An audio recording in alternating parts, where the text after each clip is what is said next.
कोई स्टूडेंट ऐसे भी हैं जिन्होंने लास्ट क्लास नहीं की थी?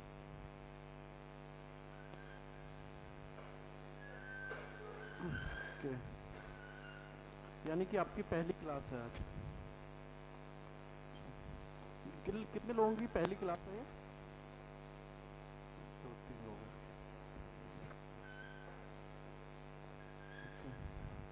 देखिए, मैं आपको ब्रीफ में पहले बता देता हूँ जिन लोगों की पहली क्लास है कि मैप का क्लास कर रहे हैं हम लोग। यूपीएससी में आपका पहला ही पेपर का, हिस्ट्री के फर्स्ट पेपर का पहला ही क्वेश्चन मैप का होगा आपका, जो कि कंपलसरी है और 50 मार्क्स का ही क्वेश्चन होगा, तो इसलिए आप इसको स्किप भी नहीं कर सकते और आपको मैप करना पड़ेगा। मेनली मैप जो है आपका एंशियंट इंडिया से ही आता है, एंशियंट हिस्ट्री से ही। लेकिन पिछले 2-3 सालों से यूपीएससी ने क्या किया है कि वो आगे का भी वो मेडिवल का और मॉडर्न का भी मैप हम लोगों से पूछने लगा है। तो हम रिस्क नहीं लेते हुए आपको जो है, लास्ट क्लास में मैंने आपको सल्तनत वाला कराया था, सल्तनत वाला कराए थे, और उसकी जितनी भी आप लोग सीट ले लीजिए पहले। मैप की जो टेक्निकल बातें हैं वो मैंने लास्ट बताई थी।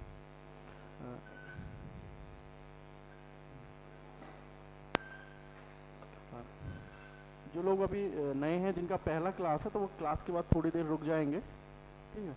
तो मैं आपको ब्रीफ में शुरू से बता दूंगा कि कैसे, क्योंकि और लोगों को बताऊंगा, टाइम भी पूरा कंज्यूम होगा उसमें, ठीक है? आपका कोई क्वेरी हो जिन्होंने की लास्ट क्लास जिन्होंने की थी, उसके बाद कोई क्वेरी हो तो आप लोग पूछ सकते हैं।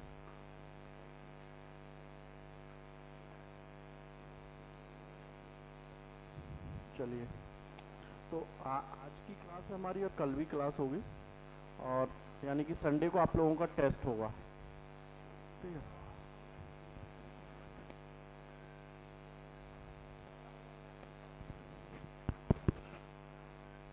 आज ठीक, अब आ रही है आपको आवाज? तो आज की क्लास है हमारी, कल भी क्लास होगी, परसों को आपका जो है टेस्ट होगा। टेस्ट में जो है मैप का भी क्वेश्चंस होंगे, 10 प्लेसेस पूछूंगा मैं आपसे, ठीक है ना, उसी मैप के साथ में। और आपका जो सल्तनत वाला जो होगा, जहाँ तक हम कल तक करेंगे मैप, वहीं तक का आपका टेस्ट होगा। उसमें से आपसे 10 प्लेसेज आएंगे, जिस हिसाब से यूपीएससी आपसे पूछती है वैसे ही आपसे है 10 प्लेसेज आएंगे। और दिल्ली सल्तनत का फर्स्ट मैप होगा, सेकंड मैप होगा, और कल को देखते हैं हम कितना कर पाते हैं।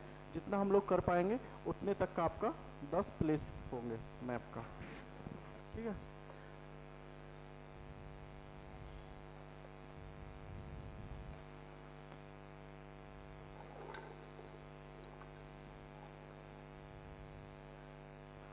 हम पूरा कर लिए थे दिल्ली सल्तनत का लास्ट क्लास में, पूरा मैप पहला। उसमें मैंने आपको डायग्राम, वो चार्ट बनवा रहा था, और चार्ट में आई थिंक जो है हम यूपी तक का किए थे, उत्तर प्रदेश तक का ना, उससे आगे वाला नहीं किए थे। मैंने आप लोगों को कहा था कि ये आपको आगे कंटिन्यू करना है। तो कितने लोगों ने बनाया, खुद से किया है? और बाद बाकी लोगों ने क्यों नहीं? लास्ट क्लास में मैंने आप लोगों को एक चार्ट प्रिपेयर कराया था, जिसको जो होता है कि पूरा हम मैप में जितना भी प्लेस, आपको 15 प्लेसेस दिया हुआ है दिल्ली सल्तनत का, पहले वाले मैप में 15 प्लेसेस दिया हुआ है, उसमें से आई थिंक हम जो होता है 7-8 ही जो है उस चार्ट में प्रिपेयर कर पाए थे। मैंने बोला था आप लोगों का रेस्ट ऑफ जितना बचा हुआ है ये मैप का, घर पे जाके आप लोगों को खुद इसी मेथड में आगे बढ़ना है। तो किया है आप लोगों ने, कर लिया है? तो अब जो है हम लोग सेकंड वाले मैप पे, दिल्ली सल्तनत का जो सेकंड वाला मैप है, इस पे हम लोग आते हैं। इसमें भी आपका जो है टोटल 15 प्लेसेज हैं। सभी के पास बुकलेट है ना? कि कोई ऐसा भी है जिसके पास बुकलेट नहीं है? तो ले लीजिए ऑफिस से जाके। और लास्ट क्लास में भी आपको जो होता है कि मैप डिस्ट्रीब्यूट कराया गया था, कल आपको बोला भी गया होगा सर की तरफ से कि कल मैप की क्लास है, व्हाट्सएप ग्रुप पे भी मैसेज दिया गया। उसके बाद भी यदि ये नॉन सीरियस मत रहा कीजिए।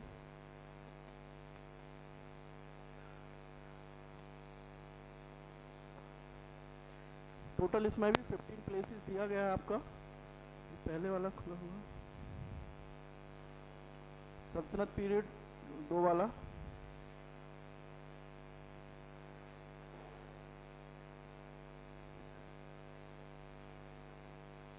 एक बार हम ओवरव्यू ले लेते हैं, उसके बाद हम चार्ट प्रिपेयर अपना करेंगे। मैप के लिए आपके लिए जरूरी ये है कि आप उसको बार बार देखें और रिकॉल करने का प्रयास करें कि यहाँ पे लास्ट मैप में हम थे तो कितने प्लेसेस थे उस एरिया में। तो आप जितना ज़्यादा देखेंगे, रिकॉल करेंगे, उतना ही ज़्यादा आपका मैप अच्छा होगा। मैप को हमको रटना नहीं है, उसको देखना है। लास्ट क्लास में मैंने आपको बताया था कि किस हिसाब से जो है कि ज्योग्राफी महत्वपूर्ण रोल प्ले करती है हिस्ट्री में, और ज्योग्राफी का क्या योगदान होगा आपको मैप करने में। लास्ट क्लास में मैंने आप लोगों को बताया था। तो उस चीज़ को ध्यान में रखते हुए ही मैप हमको देखना है। और साथ में सर ने जो लिखाया होगा कॉपी में, आपको जो लिखाते हैं उसमें जितने भी प्लेसेस का सर नाम लें उसको आप अंडरलाइन करेंगे, उसको मैप में आप देखेंगे, बार बार देखेंगे। जितनी बार रिवीजन उसका करेंगे, मैप की बुकलेट आपके सामने खुली होनी चाहिए। जितना सर उसमें हिंट करेंगे, जितना नाम लिखाएंगे, सारे आपको जो है कि लोकेट मिलेंगे। यदि कोई नया स्थल है नहीं मिल रहा है तो आप खुद से, आपके पास एटलस होगा, एटलस से आप उस प्लेस को देखेंगे। मेरे को लगता है कि इसमें ज़्यादा ही स्थल होंगे, जितना कि सर लिखाते हैं उससे ज़्यादा स्थल इसी में होंगे। और जो आप बुकलेट पढ़ते हैं, प्रिंटेड मटेरियल की जो बुकलेट है अपनी, उसमें भी जितना भी स्थल का नाम आपको याद आए, दिखे, उस सबको आपको देखना है कि मैप में है या नहीं है। और उसको खुद से भी आपको जो है लोकेट करना है प्लेन मैप पे। आप लोगों के लिए जो बुकलेट दिया गया होगा, इसमें एक लास्ट वाले पेज पे एक प्लेन मैप दिया गया होगा आपको। प्लेन मैप ये इसलिए दिया गया है कि आप लोग क्या करेंगे कि इसका 20 से 25 आप जीरोक्स करा लेंगे प्लेन मैप का, अपने पास प्लेन मैप रखेंगे और बार बार आप जो है कि प्लॉट करेंगे। आपका काम क्या होना चाहिए कि आज जो है क्लास के बाद घर पे आप लोग दिल्ली सल्तनत का फर्स्ट वाला मैप और सेकंड वाले मैप से जितना भी टोटल 30 प्लेसेज हुआ, 30 प्लेसेज को आप पहले देखेंगे और फिर बिना देख के उसको बुकलेट को बंद करके जो प्लेन मैप है उस पे आप लोकेट करेंगे। हालांकि एग्जाम में आपको लोकेट नहीं करना है, एग्जाम हॉल में आपको केवल आइडेंटिफाई करना होगा। तो लोकेट करने इसलिए मैं बोल रहा हूँ आपको, जब लोकेट कर लेंगे उसको तो आपको जो है कि पता रहेगा कि यहाँ पे कौन सा स्थल है, और आइडेंटिफाई करने में भी आपको बहुत आसानी होगी। और इसका जब आप लोकेट वहाँ पे जो है प्लॉट करेंगे उसको, तो इससे फ़ायदा ये भी मिलेगा आपको, क्योंकि आपने जब पीछे का किया रहे होंगे तो उस स्थल पे कोई नया प्लेस आ रहा है तो आपका रिवीजन पीछे वाले से भी हो जाएगा। सपोज करो कि सल्तनत वाले जो 3 नंबर पे सल्तनत काल का जो सेकंड मैप है उसमें 3 नंबर पे आप देखिए गजनी दिया हुआ है, ठीक है। और यदि हम आएंगे आगे मुगल काल में, मुगल काल में आप देखिए, मुगल काल वाला फर्स्ट मैप निकालिए, उसमें 1 नंबर और 2 नंबर को आप देखिए, काबुल और कांधार दिया हुआ है। 1 नंबर पे काबुल और 2 नंबर पे कांधार। और सेकंड वाले में हम आते हैं तो 3 नंबर पे आपका क्या दिया हुआ है, गजनी। तो ये जो होता है कि गजनी काबुल और कांधार के मिडिल में पड़ रहा है, बीच में पड़ रहा है। तो आप लोगों को फायदा क्या होगा जब आप प्लॉट कर रहे होंगे, तो आपको ये भी देखना होगा कि यहाँ आसपास कोई किसी और काल का कोई स्थल तो नहीं है। इससे बाद में हम आगे जब बढ़ेंगे तो पीछे भी बहुत सारे स्थल हम देखेंगे। इधर ही साइड जो है जहाँ पे 2 नंबर आपको मुगल काल में काबुल वाला दिया गया है, उधर जब हड़प्पा काल में देखेंगे तो उधर ही आपको मिलेगा मुंडी गाक भी। तो एक ही लास्ट क्लास में मैंने आपको बताया था कि कई बार क्या होगा कि एक ही स्थल से जो है अलग अलग काल के जो है कि हमको अलग अलग प्लेसेस मिलेंगे। तो हमको लिखना वही होगा कि जो एग्जाम में पूछा गया है। यदि उसने पूछा है मध्यकालीन भारत का स्थल, तो हमको मध्यकालीन भारत का लिखना होगा, ना कि प्राचीन भारत का। लास्ट क्लास में मैं आपको बता चुका था, पूरा लास्ट क्लास दिखा के किस हिसाब से यूपीएससी ने पूछा है, यूपीएससी ने क्या टेक्निकलिटी अपनाई है उसमें। पहले वो प्राचीन राजधानी करके पूछता था, फिर उसने राजधानी करके पूछा, फिर पुनः उसने जो है कि प्राचीन लगाना उसमें स्टार्ट कर दिया। मैप के साइज में भी जो है कि डिफरेंस होता है। जब वो पूछता है तो एक प्लॉट के साथ जो है कि मार्क के साथ उसके पास एक सर्कल भी रहता है, तो उसका तात्पर्य यही है कि इसके आसपास के जितने भी स्थल हैं उन सब के आपको वहाँ पे मेंशन करना है। तो एक बार ओवरव्यू हम ले लेते हैं पहले, फिर हम अपना चार्ट प्रिपेयर करेंगे, इसमें देखेंगे। तरीका हमारा यही है कि हम अफगानिस्तान से होते हुए, अफगानिस्तान, पाकिस्तान, जम्मू कश्मीर से होते हुए नॉर्थ से हम साउथ की तरफ अपने मैप में बढ़ेंगे। तो एक बार पहले आप बोर्ड पे देख लीजिए, ठीक है। 3 नंबर पे दिया गया है आपका गजनी, ठीक है। गजनी 3 नंबर पे दिया गया है। अब आपको माइंड में ये होना चाहिए, तो गजनी को दिमाग में आते ही आपसे दिमाग में होना चाहिए कि ये किस लिए है प्लेस। महमूद गजनवी, ठीक है ना। कब आक्रमण किया उसने, किस लिए जाना गया।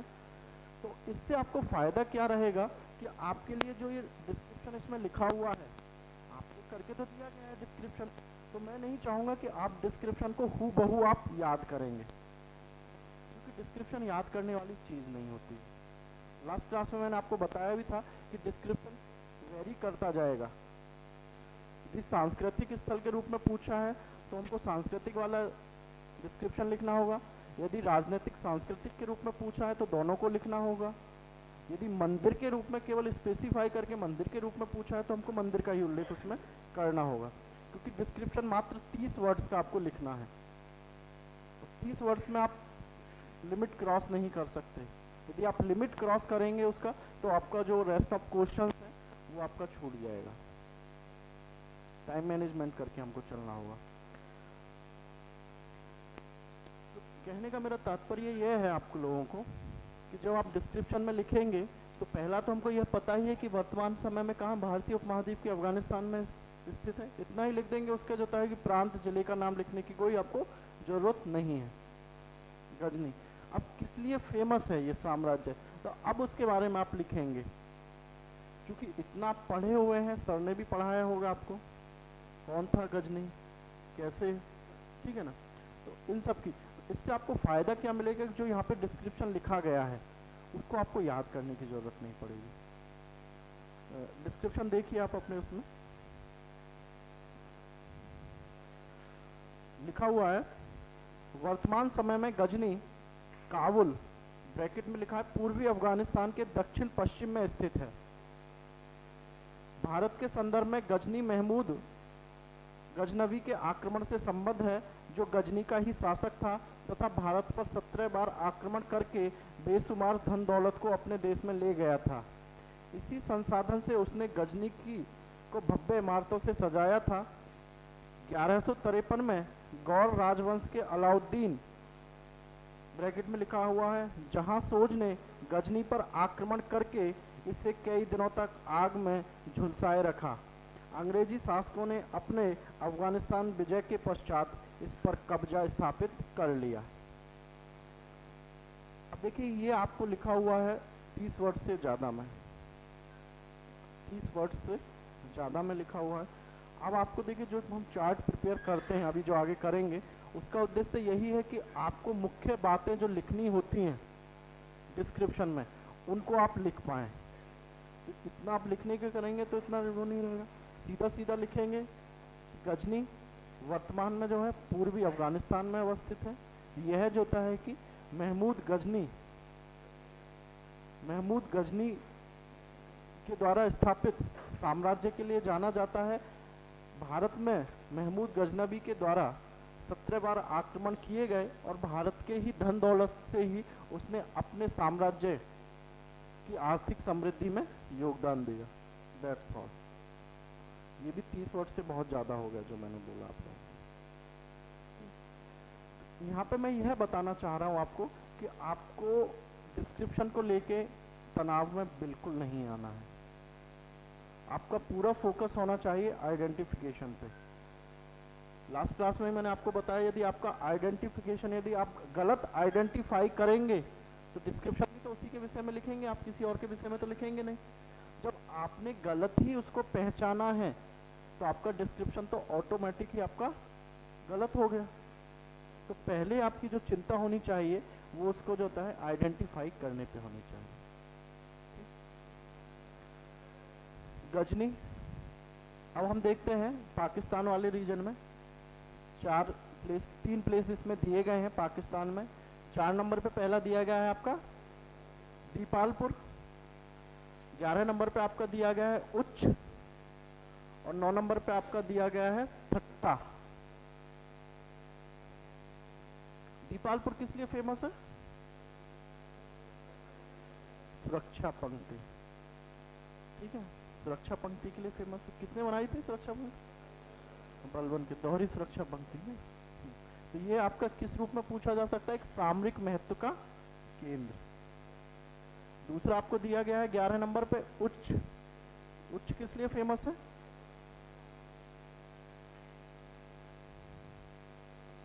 यह भी जो सीमावर्ती क्षेत्र था और यह भी आपका सामरिक दृष्टि से महत्वपूर्ण क्षेत्र है। और 9 नंबर पे क्या है? ठट्टा। ठट्टा पे क्या हुआ था? मोहम्मद बिन तुगलक की मृत्यु यहीं पे हुई थी।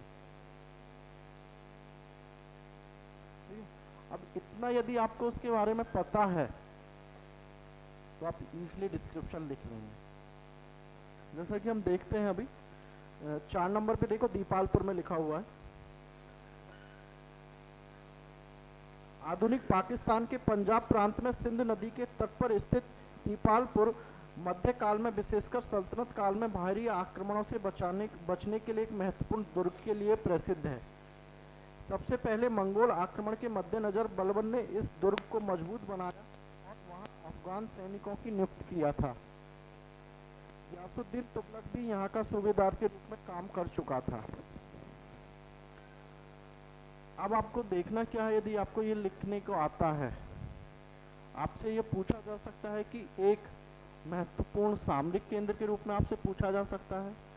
दूसरा आपसे पूछा जा सकता है कि एक मध्यकालीन भारतीय स्थल, मध्यकालीन भारतीय इतिहास का स्थल। तीसरा पूछा जा सकता है कि एक महत्वपूर्ण दुर्ग मेंशन किया है आपको। तो 3 तरह से आपसे ये क्वेश्चन पूछा जा सकता है। अब आपको पता है कि डिस्क्रिप्शन में आपको इतना ही लिखना है, इतना लंबा लिखने की जरूरत नहीं है। बताना होगा कि यह वर्तमान में पाकिस्तान में अवस्थित है, पाकिस्तान के पंजाब प्रांत में। आपको पाकिस्तान का क्या करना है कि पाकिस्तान में 5 प्रोविंस हैं, केवल उनको देख लेना कहाँ से कहाँ तक उसकी बाउंड्री लगती है। ओवरव्यू में मैं आपको बता दूं कि ये वाला रीजन जब देखते हैं ये पूरा आ जाता है आपका बलूचिस्तान प्रांत वाला। यहाँ से लेके ये आपका आ जाता है सिंध प्रांत, ये यहाँ पे आ जाता है आपका पंजाब प्रांत, और ये उत्तर पश्चिमी सीमांत प्रांत उसका आ जाता है। 4 की बात है, और 5वें की बात अभी चल रही है गिलगित बल्तिस्तान वाले की उसकी, ठीक है। तो कहने का मेरा तात्पर्य है कि आपको यदि पता होगा कितना है तो आपके लिए इजी हो जाएगा, आपको रटना नहीं पड़ेगा कि कौन सा स्थल कहाँ पे, आप मैप से पहचान लेंगे कि पंजाब प्रांत में है पाकिस्तान के, सिंध प्रांत में है, बलूचिस्तान प्रांत में, या उत्तर पश्चिमी सीमांत प्रांत में। ठीक, तो आप इतना तो आपको यदि पूछा जाएगा इतना तो आप पहचान ही लेंगे कि 4 नंबर के भी भाई पंजाब प्रांत में है। तो पहला लाइन तो ये लिख सकते हैं कि यह स्थल वर्तमान में पाकिस्तान के पंजाब प्रांत में अवस्थित है। ठीक, दूसरी लाइन में आप क्या लिखेंगे कि यह स्थल सामरिक दृष्टि से अत्यधिक महत्वपूर्ण था। यही कारण है कि अपने साम्राज्य की सुरक्षा के लिए सर्वप्रथम बलबन के द्वारा यहाँ पे एक सुरक्षा पंक्ति का निर्माण किया गया। That's all. और कुछ नहीं लिखना आपको। क्या इतना डिस्क्रिप्शन जो है आपको याद करने में कोई आसानी है इतना? और याद भी नहीं करना, ये तो आप जब पढ़ेंगे इतना जान ही रहे हैं किस लिए फेमस है, तो याद करना ही नहीं। ऐसे ही 11 नंबर पे आप देखिए डिस्क्रिप्शन में क्या लिखा हुआ है। उच्च के विषय में, उच्च नामक स्थल दिल्ली सल्तनत के समय एक सीमावर्ती सामरिक केंद्र के रूप में विख्यात रहा है। वर्तमान में सिंध प्रांत में सिंधु नदी के बाएं तट पर स्थित है। 1245 में मंगोलों ने इस पर अधिकार कर लिया, परंतु सुल्तान बलबन ने पुनः सल्तनत की सत्ता स्थापित कर यहाँ एक सीमा चौकी की स्थापना की। मुगल काल तक उच्च की महत्ता सामरिक केंद्र के रूप में बनी रही। तो इसमें जितने भी आपको यहाँ पे स्थल जो भी मिलेंगे आपको, ये भी जो है एक महत्वपूर्ण सामरिक केंद्र के रूप में है। अब देखिए कि आपको मैप यदि कर लिया है और आपको मैप के बारे में जानकारी है, तो जब आप आंसर राइटिंग करते हैं ना, तो उसमें भी आपको मदद मिलेगी। यूपीएससी ने पीछे भी पूछ चुके हैं आप लोगों से, यदि आप लोगों ने देखा होगा। सल्तनत तो आपको खत्म हो चुका है ना, सल्तनत पूरा हो चुका है, तो पूरे सल्तनत से ही आपका टेस्ट होगा, ठीक है। तो क्वेश्चन देखे थे, मंगोल आक्रमण पढ़े थे आप लोग? मंगोल आक्रमण में क्वेश्चन अभी शायद पिछले साल पीछे पूछा था शायद। नीतियां पूछी थी ना, शासकों क्या नीति अपनाए, कैसे अपनाए। तो आपको यदि पता होगा मैप के थ्रू, तो आप उस क्वेश्चन को बड़े इजीली टैकल कर लेंगे, लिख पाएंगे। बताएंगे कि अलग अलग शासकों ने अलग अलग नीतियां अपनाई। बलबन के द्वारा जो नीति अपनाई गई, आपने पढ़ा होगा, बलबन ने दोहरी नीति अपनाई थी। एक तरफ जो था, एक सुरक्षा पंक्ति को मजबूत किया, दूसरी तरफ उसने अपने राजदूत भी उधर भेजे, ठीक है ना। तो अपनी सुरक्षा पंक्ति को मजबूत किया, तो बताना पड़ेगा कि भाई कि कौन कौन सी थी उसने की है, ठीक है ना। सनामा, समाना, भटिंडा पिछले क्लास में हमने किए थे। लाहौर, दीपालपुर, उच्छवाला जो है आपको, ये उसने किए थे। तो आपको यदि मैप में पता होगा और यदि आप मैप ड्रॉ करना अच्छे से जानते हैं, आप यदि वहाँ पे मैप को ड्रॉ करते हैं और बताते हैं मैप के थ्रू, तो आपके मार्क्स बढ़ेंगे ही बढ़ेंगे। आपको ये अलग से याद करने की जरूरत नहीं होगी, क्योंकि जब तक आप अपनी बातें कह रहे हैं, तो उसके प्रूफ में उसको पुष्ट करने के लिए कुछ तथ्यों की जरूर आवश्यकता होती है। तो मैप ही वो आपको तथ्य प्रोवाइड कराएगा।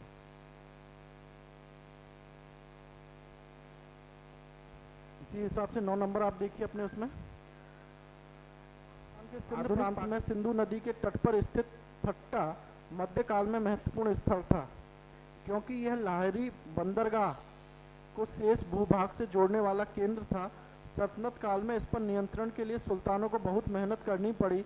मोहम्मद बिन तुगलक की थट्टा अभियान में ही मृत्यु हुई थी। फिरोज शाह तुगलक के कई आक्रमणों के बाद ही वहां के शासक से अपनी अधीनता स्वीकार करवा सका।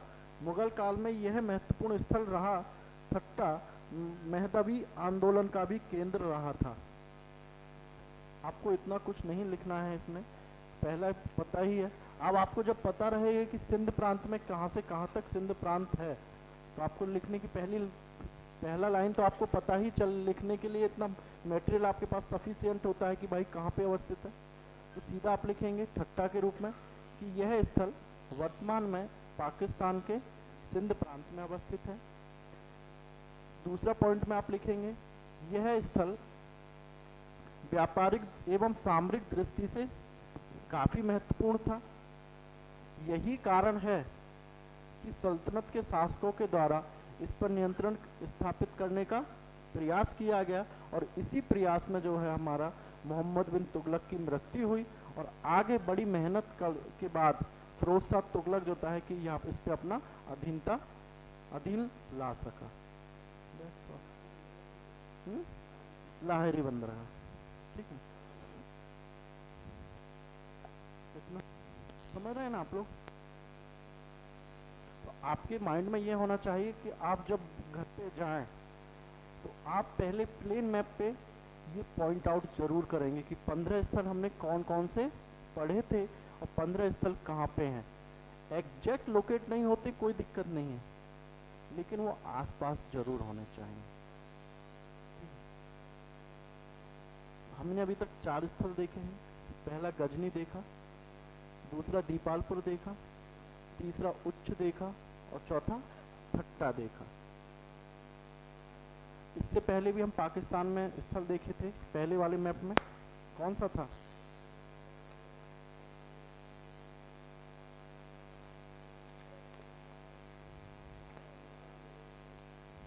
मुल्तान देखे थे और देवल देखे थे।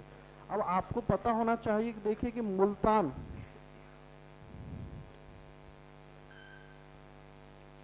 देखिए यहां पे आपका मुल्तान आएगा, ठीक है, मुल्तान यहां पे हो गया आपका। तो दीपालपुर, मुल्तान, उच्च, और यहाँ पे आपका ये देखिए हमने ठट्टा और देवल जो है आपका नीचे आ गया। अब आपको क्या होगा कि मैं आपको सल्तनत काल में आपने देखा, पाकिस्तान में हमने 5 स्थल सल्तनत काल में देखे। तो आपका काम यही है कि 5 स्थल कौन कौन से हैं। अब कंफ्यूजन कहाँ पे होगा आप लोगों को, ठीक है ना। सपोज करो कि जब पेपर में आएगा ना मैप के लिए आएगा, तो आपको जो होता है कि यहाँ पे यदि मैंने पूछा एक बंदरगाह स्थल, तो अब आपको दिक्कत ये होगी कि यार वो ठट्टा है या देवल है, ठट्टा है या देवल है। तो कंफ्यूजन तो लाजमी होगा इसी हिसाब से, क्योंकि यहाँ पे आप देखेंगे ये आपका उच्च हो गया और यहाँ पे आपका मुल्तान हो गया।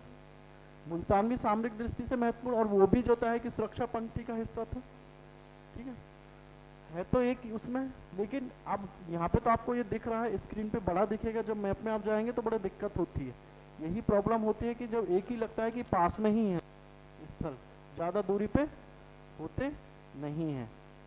तो इसके लिए सबसे अच्छा तरीका यही है कि जब आप प्लॉट करेंगे तो आपको ये चीज़ें याद रहेंगी। आप याद रखने की कोशिश करेंगे कि हाँ देवल नीचे है, ठट्टा ऊपर है। आप देखेंगे कि मुल्तान जो है मिडिल के करीब में पड़ता है, दोनों के जो है यदि हम दोनों की बाउंड्री के रूप में देखते हैं तो दोनों के मिडिल के करीब में जाके पड़ता है वो। और यदि हम देखें आपका उच्च को, तो वो लगते हुए बाउंड्री सी जो भारत की सीमा है उसी से पास में लगते हुए ही है। अब ये यहाँ पे आपको आगे कंफ्यूजन होगा। 4 नंबर जहाँ पे हम लोग देख रहे हैं, 4 नंबर पे हम दीपालपुर देख रहे हैं। जब आप हड़प्पा काल में आएंगे तो हड़प्पा भी यहीं पे अवस्थित है।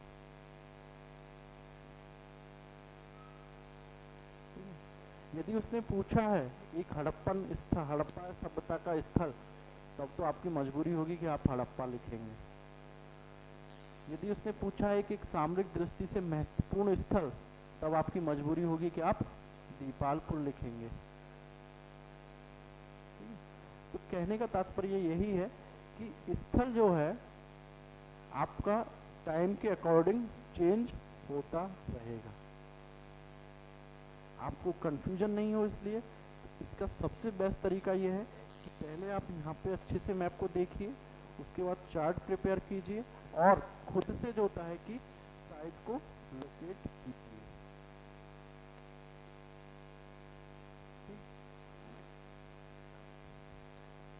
अब हम आते हैं इंडिया में।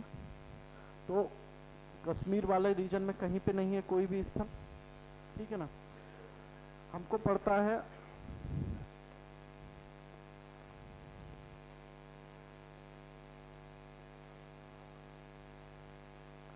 आठ नंबर स्थल पे आइए। आप पहले मैप में आप देखिए, सीरी है, सीरी फोर्ट, ठीक है ना, दिल्ली में ही है।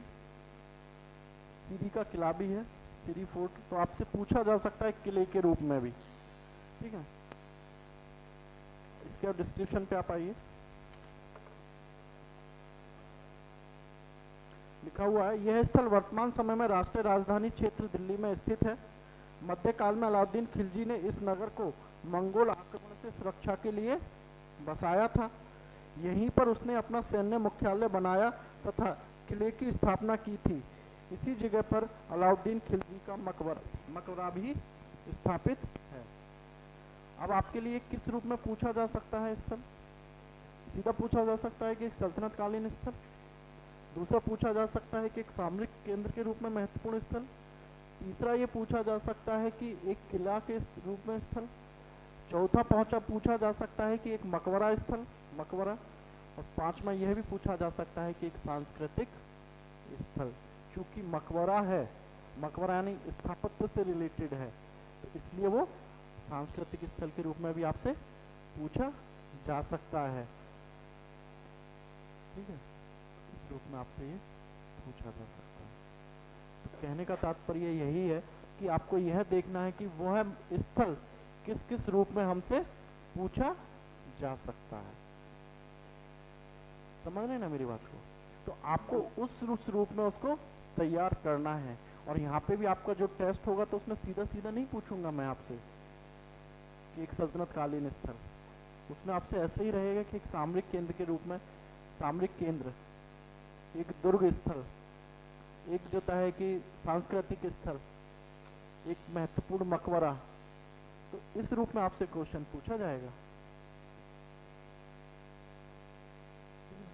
और क्वेश्चन के उसमें मैं आपको बता दूं कि आप लोग कुछ गलतियां करते हैं कि जब आपसे जो क्वेश्चन पूछा जाएगा तो आपको क्वेश्चंस नहीं लिखना है वहां पे। कि कुछ मैं देखता हूं कि लोग लिख देते हैं, यदि पूछा गया है आपसे कि एक महत्वपूर्ण सांस्कृतिक स्थल, तो उसमें आप लोग लिखते हैं, पहले उसमें पॉइंट देके लिखेंगे एक महत्वपूर्ण सांस्कृतिक स्थल। उस सांस्कृतिक स्थल जो है उसका नाम लिखना है, ना कि पूरा लिखना है, क्योंकि उसको आप लोग छोड़ देते हैं। कई स्टूडेंट के साथ प्रॉब्लम क्या है कि वो लिख देंगे सीधा एक महत्वपूर्ण सांस्कृतिक स्थल, उसके बाद लिखना स्टार्ट करेंगे यह स्थल वर्तमान में यहाँ पे अवस्थित है, यहाँ से ये प्राप्त हुआ है। अरे भाई, जो पूछा गया वो तो आपने लिखा ही नहीं। सपोज करो कि आपसे यदि मैं पूछता हूँ कि एक महत्वपूर्ण सामरिक केंद्र,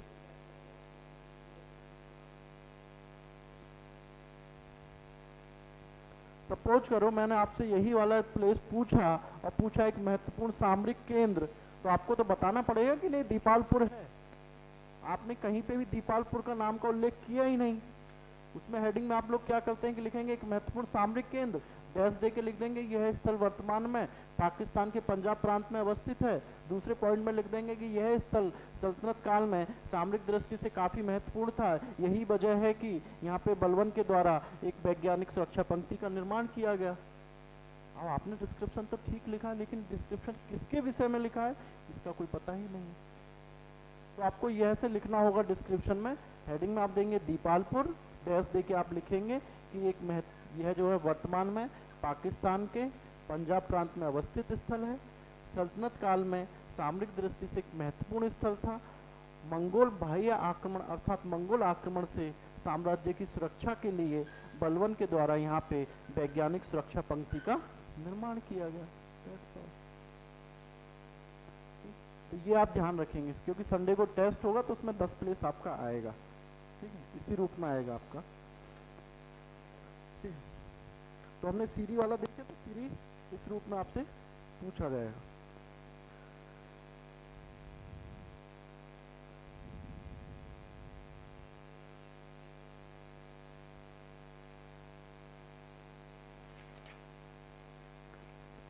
सात नंबर संभल, उत्तर प्रदेश में। ठीक है ना, संभल भी जो है आपका इकता भी रहा था। इकता तो समझते हैं ना आप लोग। डिस्क्रिप्शन में आइए, लिखा हुआ है वर्तमान समय में उत्तर प्रदेश राज्य में आगरा के समीप स्थित है। सल्तनत काल का भाग बनने से पहले यह राजपूत शासकों के अधीन प्रांत हुआ करता था। सल्तनत काल में सिकंदर लोदी ने पूर्वी साम्राज्य की अव्यवस्था को दूर करने के लिए इसको अपना मुख्यालय बनाया था। इस क्षेत्र पर शेरशाह सूरी तथा अकबर का शासन भी रहा। अकबर के शासनकाल में 1556 में संभल के मिर्जाओं ने ही विद्रोह किया था। आपको देखना किस रूप में है कि भाई संभल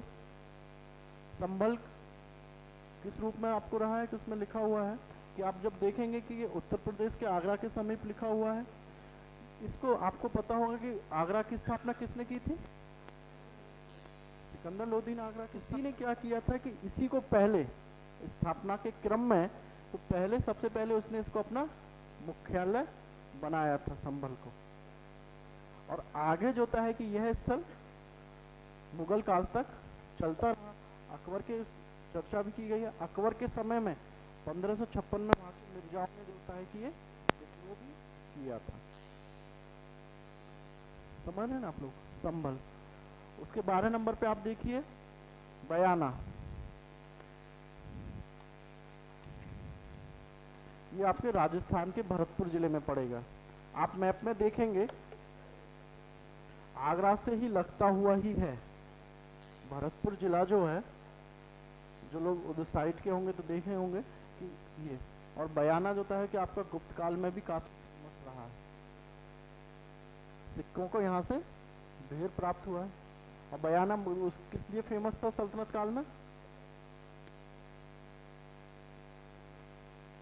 नील की खेती होती थी। पढ़िए ना आप लोग, बयाना का नाम पहली बार तो नहीं सुन रहे?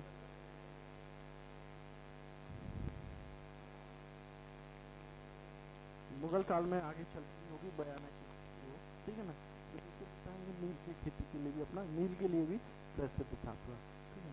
और गुप्त काल में आगे हम जिन लोगों ने नहीं किया है, जो लोग आगे करेंगे, गुप्त काल में यहाँ से बड़ी मात्रा में सिक्कों के ढेर प्राप्त हुए थे, ठीक है ना, इसलिए भी ये फेमस था बयाना, ठीक है। अब आते हैं हम आपका 10 नंबर पे।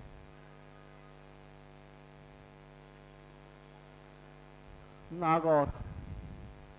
नागौर तो एक जिला ही है, अभी राजस्थान का स्वयं में एक जिला है नागौर।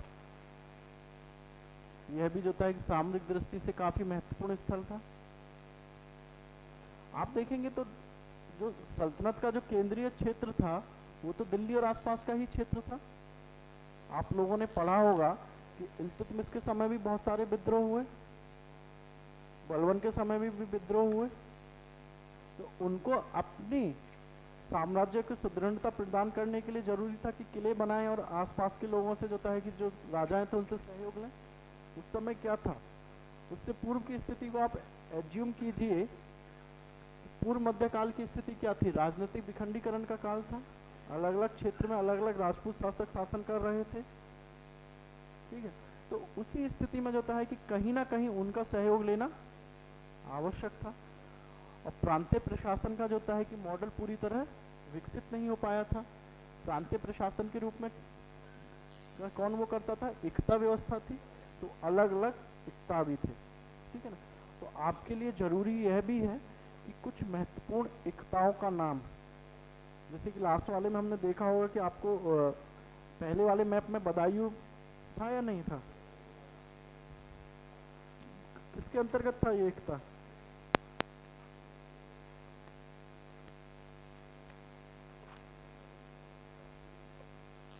हाँ, बदायूं 5 नंबर पे है। 9 नंबर पे आपको आगरा लिखा हुआ पिछले वाले में, ठीक है। दौलताबाद लास्ट वाले उसमें आप देख रहे हैं पहले वाले मैप में, तो इसको राजधानी परिवर्तित करके बनाई गई थी। और ये यूपीएससी आपसे पूछ भी चुका है, एक राजधानी स्थल के रूप में आपको दौलताबाद को पूछ भी चुका है। मोहम्मद बिन तुगलक ने जो है कि राजधानी परिवर्तित की थी इसलिए, ठीक है।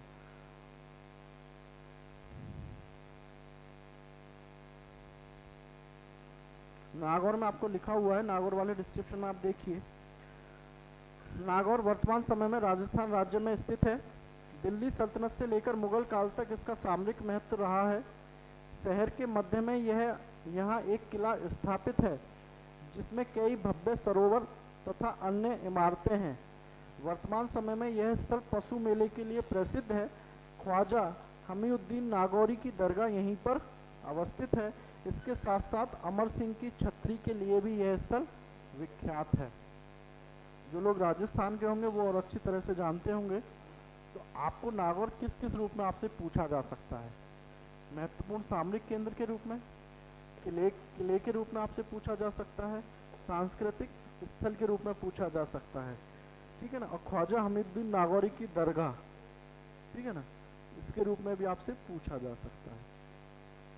अजमेर में जैसे कि पीछे वाले में हमने देखा था, अजमेर थी। अजमेर में किस लिए फेमस था? ख्वाजा मोइनुद्दीन चिश्ती की भी वहाँ पे दरगाह भी है, और भी जो है कि आपको कुतुबुद्दीन ऐबक ने यहीं पे जो है आपका 2.5 दिन का झोंपड़ा भी है। लेकिन स्थापना उसकी किसने की थी? अजय राज ने, अजमेर की। ठीक है ना, एक बार यूपीएससी उसमें प्रीलिम्स में आप लोगों से पूछ भी चुका है, ये आप लोग प्रीलिम्स का पेपर देखेंगे, आज से 8-10 साल पहले उसने पूछा था कि अजमेर की स्थापना किस शासक के द्वारा की गई थी। तो कई बार क्या होता है कि जब आप मैप के थ्रू पढ़े हुए रहते हैं तो पीटी में भी बहुत हेल्प करता है मैप को।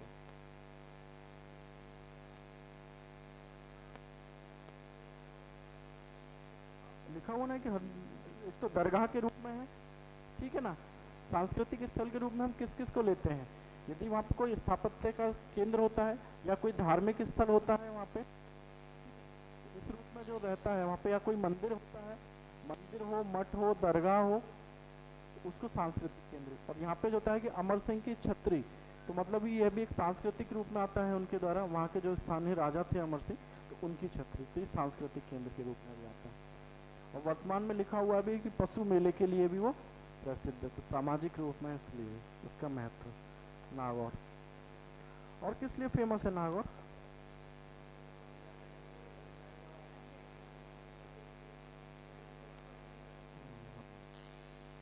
क्या वो लाल मिर्च वगैरह के लिए भी फेमस है क्या? पता नहीं है मेरे को, लाल मिर्च के लिए शायद, हाँ मेथी के लिए, मेथी और लाल मिर्च के लिए भी काफी फेमस है।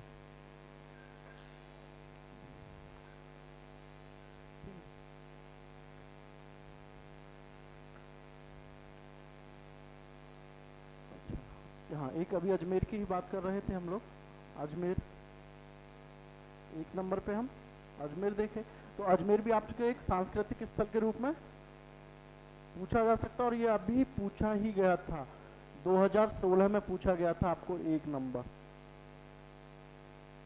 यूपीएससी ने एक पूछा था, एक महत्वपूर्ण सांस्कृतिक स्थल, 2016 का पेपर आप देखना, पूछा था आपको, ठीक है ना, ये था। और यहीं पे आप जब आएंगे आगे, तो इसी के पास में यहीं पे पड़ता है आपका माउंट आबू,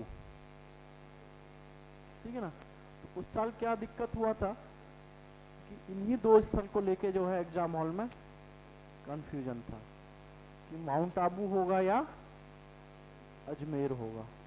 और उस एक्चुअली उसकी जो लोकेशन थी ना मैप में, आप देखेंगे यूपीएससी के मैप में, तो उससे थोड़ी सी डेविएट थी वो, उसने दोनों के बीच में करके लिखा था उसको। तो कई बार यूपीएस, और चूंकि सर्कल उसने किया हुआ था तो वो आ रहा था आपका अजमेर वाले उसमें। तो आप लोगों से रिक्वेस्ट भी है कि आप लोगों को, पिछले भी मैंने क्लास में बताया था कि पिछला 4 साल के मैप आपके पास होना चाहिए। कुछ नहीं करना है, आप जो है यूपीएससी की साइट पे जाइए, वहाँ पे पड़ा हुआ है, और नहीं है तो द स्टडी की साइट पे भी लास्ट ईयर्स के पेपर पड़े हुए हैं, वेबसाइट पे जाइए, वहाँ पे ऑप्शन दिया हुआ है, पेपर वहाँ से डाउनलोड कर लीजिए आप लोग मैप का। तो आप मैप देखते रहेंगे तो पता चलेगा कि किस रूप में क्वेश्चंस आपसे पूछे जाते हैं और किस किस एरिया से क्वेश्चंस आपसे पूछे जाते हैं। कई बार आपको अभी ऐसी भी होगी तो आप लोगों के साथ बोलेंगे सर इतने से हो जाएगा क्या मैप, कोई बुक भी मैं इसके लिए पढूं, या कोई और जो होता है कि कोई भैया थे तो वो बता रहे थे कि ये भी पढ़ लीजिए वो भी पढ़ लीजिए, ऐसा कुछ नहीं करना है, कुछ नहीं करना है आपको। केवल मेरा जो बुकलेट है इसी को आप पूरा यदि कर जाते हैं तो मैं गारंटी के साथ कह सकता हूँ कि 20 में से जो है कि आप 18 मैप करने की सिचुएशन में रहेंगे। 2 मैप की गारंटी मैं भी नहीं लूंगा, यदि मैं भी एग्जाम हॉल में जाऊंगा तो मैं भी 20 में से 20 सही नहीं कर पाऊंगा, ठीक है। तो कहने का तात्पर्य यह है कि आपको केवल इसी पे फोकस करना है और कुछ नहीं करना है, ठीक है। आपके पास एटलस होना चाहिए, मैं बताया था कि एटलस होना चाहिए, लास्ट क्लास में भी आपके पास एटलस से आप देखिए।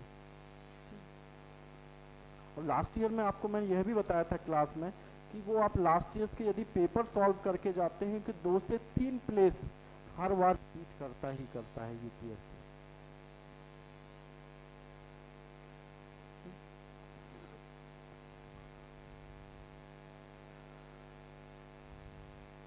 हमने देखा था सीरी, ठीक है। सीरी के बाद जो होता है कि संभल, संभल के बाद बयाना, बयाना के बाद अजमेर, अजमेर के बाद नागौर। अब ये 15 नंबर चंदेरी कहाँ पे है? एमपी में। अभी काफी फेमस रहा था चंदेरी, एक मूवी आई थी ना,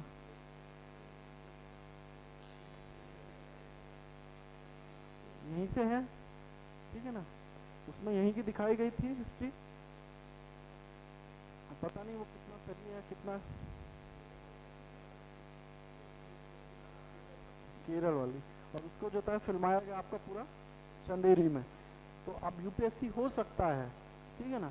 तो मैंने कहा ना कि थोड़ा सा जो स्थल कहाँ पे कैसे हैं, तो हो सकता है कि यूपीएससी पूछ दे आपसे, ठीक है ना, क्योंकि फेमस में काफ़ी चर्चा में रहा चंदेरी स्थल।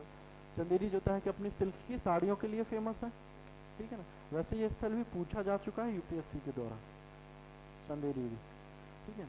अब देखिए यहाँ पे 15 नंबर पे आपको लिखा क्या है, इसमें डिस्क्रिप्शन में आइए। भारत पर मुस्लिम आक्रमण के समय चंदेरी पर राजपूत शासन था। अलाउद्दीन ने इस पर विजय प्राप्त की। चंदेरी के मेदिनी राय ने पड़ोसी मालवा को राणा सांगा के सहयोग से हरा दिया। वह एवं वह की तरफ से बाबर के विरुद्ध खानवा के युद्ध में भी लड़ा था। बाद में बाबर ने राजपूतों के वीरतापूर्ण प्रतिरोध के बावजूद चंदेरी को परास्त किया। तो आपका यह सल्तनत काल में भी महत्वपूर्ण रहा है और मुगल काल में भी महत्वपूर्ण रहा है। सल्तनत काल में आपको अलाउद्दीन खिलजी ने जो है इसको अपने अंतर्गत लिया, वहाँ का शासक मेदिनी राय को पराजित किया लिया। और आगे जब बाबर के काल में जब बाबर यहाँ पे हुआ, तो बाबर में खानवा के युद्ध में जब लड़ा था, तो खानवा का युद्ध यहीं से हुआ, ठीक है। तो यह भी एक महत्वपूर्ण स्थल, इसको आप याद रखेंगे। 5 और 6 नंबर रह गए हमारा उत्तर प्रदेश में। 6 नंबर पे आपको दिया गया है जौनपुर, और 5 नंबर पे आपको दिया गया है कड़ा। जौनपुर की स्थापना किसने की थी? फिरोज शाह तुगलक ने। और कड़ा की स्थापना, कड़ा क्या था कि ये एक महत्वपूर्ण एकता था। इलाहाबाद के पास ही है कड़ा, जौनपुर भी पास में ही है वहीं से। तो आपको जो है इसको पूरब का सिराज भी कहा जाता है। कई बार पूछा जाता है कि जौनपुर की स्थापना किसने की थी, इंटरव्यू में कई बार पूछा जाता है। तो फिरोज शाह तुगलक ने। किसकी याद में की थी? जौना खां की याद में। तो उसी के लिए जौनपुर उसका नाम पड़ा। मोहम्मद बिन तुगलक को जो होता है कि जौना खां भी कहा जाता था, तो उसी की याद में जो होता है कि उसने ये किया, ठीक है। पूरब का सिराज भी कहा जाता है, शिक्षा का भी महत्वपूर्ण केंद्र था, ठीक है ना। तो कड़ा, कड़ा आपसे पूछा जा सकता है, एक महत्वपूर्ण एकता। अब इनका आप डिस्क्रिप्शन देख लीजिए। पहले 6 नंबर पे जौनपुर, वर्तमान समय में यह उत्तर प्रदेश का जिला मुख्यालय है। इस शहर की स्थापना फिरोज तुगलक ने की थी। मलिक सरवर ने यहाँ एक स्वतंत्र राज्य की स्थापना की। सरकी सुल्तानों के समय यह एक महत्वपूर्ण सांस्कृतिक केंद्र भी बन गया। अटाला मस्जिद एवं जामा मस्जिद जौनपुरी वास्तुकला शैली के सर्वोत्तम उदाहरण है। तो ये भी अटाला मस्जिद काफ़ी फेमस है वहाँ की, ठीक है ना। तो आपसे पूछा भी जा सकता है कि एक महत्वपूर्ण सांस्कृतिक केंद्र, राजनीतिक एवं सांस्कृतिक केंद्र के रूप में आपसे पूछा जा सकता है, ठीक है। और उसके ऊपर आइए 5 नंबर पे कड़ा। कड़ा की वर्तमान अवस्थिति इलाहाबाद से 40 मील की दूरी पर है। सल्तनत काल में अपनी उपजाऊ भूमि के कारण महत्वपूर्ण इक्ते के रूप में ख्यात था, यानी प्रसिद्ध था, तथा राजधानी की समृद्धि के आधार के रूप में कार्य करता था। यही कारण है कि राज परिवार से संबंध व्यक्ति की नियुक्ति यहाँ होती थी। जैसा कि जलालुद्दीन खिलजी के काल में अलाउद्दीन खिलजी की नियुक्ति यहाँ हुई थी, कड़ा की यह महत्ता आगे भी बरकरार रही। तो कड़ा जो है ये महत्वपूर्ण, आप देख रहे हैं कि गंगा यमुना का दोआब वाला रीजन है पूरा, तो कृषि की दृष्टि से काफ़ी महत्वपूर्ण था ये, ठीक है ना। और कहीं ना कहीं यहीं पे आप आगे जब देखेंगे, मुगल काल में हम देखेंगे यहीं पे आपको आगे रोहतास का किला वगैरह बने हुए हैं, तो यह सामरिक दृष्टि से काफ़ी महत्वपूर्ण था। और चूंकि यह आपको देखेंगे कि मिडिल में पड़ रहा था कि ये उत्तर को पूरब में जोड़ने में, और पश्चिम पूरब और उत्तर के उसमें आप देखें तो महत्वपूर्ण, एक महत्वपूर्ण सामरिक केंद्र के रूप में भी था। इसकी महत्ता काफ़ी थी, क्योंकि ये गंगा के किनारे, गंगा यमुना में था, तो ये परिवहन की दृष्टि से भी उस काल में काफी फेमस था। तो चूंकि यह दृष्टि से काफी फेमस था, तो इसी इक्ते को प्राप्त करने के लिए वहाँ के जो अमीर वर्ग था उसमें प्रायः होड़ लगी रहती थी।